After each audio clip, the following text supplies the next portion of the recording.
नमस्कार, आप देख रहे हैं बिहार न्यूज़ 7।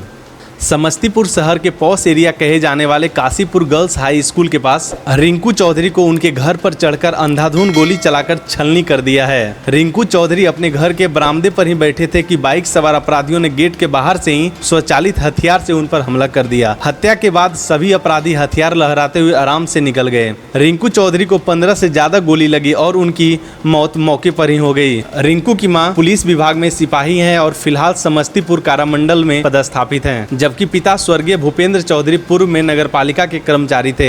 हत्या की वजह का अभी तक पता नहीं चल पाया है, लेकिन संभावना यह जताई जा रही है कि ठेकेदारी के कारण ही इस घटना को अंजाम दिया गया है। पुलिस मौके पर पहुंचकर मामले की छानबीन में जुटी है। अपराधियों के भागने के सभी संभावित रास्ते को सील कर गश्ती पुलिस टीम को अलर्ट कर दिया गया है। मृतक के घर में कोहराम मच गया है, वहीं इलाके में दहशत का माहौल देखा जा रहा है।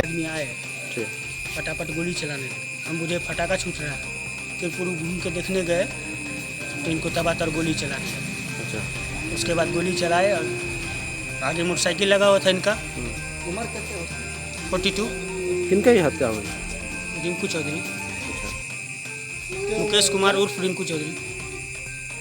1 घंटा पहले यहाँ पर राउंड गोलियाँ चली है, उसमें रिंकू चौधरी को टारगेट करके चलाया गया था। वो कुर्सी पर बैठे हुए थे घर के बरामदे में। उसी वक्त उन पर कई गोलियाँ चली जिनसे लगने से मृत्यु हुई। किस तरह के व्यक्ति थे ये? ज़्यादा विस्तृत रूप से नहीं बता पाएंगे क्योंकि इनके घर वाले से भी बातचीत नहीं हो पाया है विस्तृत रूप से। कल ज़्यादा डिटेल मिल पाएगा। घटना क्या कारण मतलब? जब तक परिवार वाले कुछ बताते नहीं तब तक कुछ कहना भी मुश्किल है। कितना की संख्या में अपराधी होंगे? 3 की संख्या में अपराधी थे।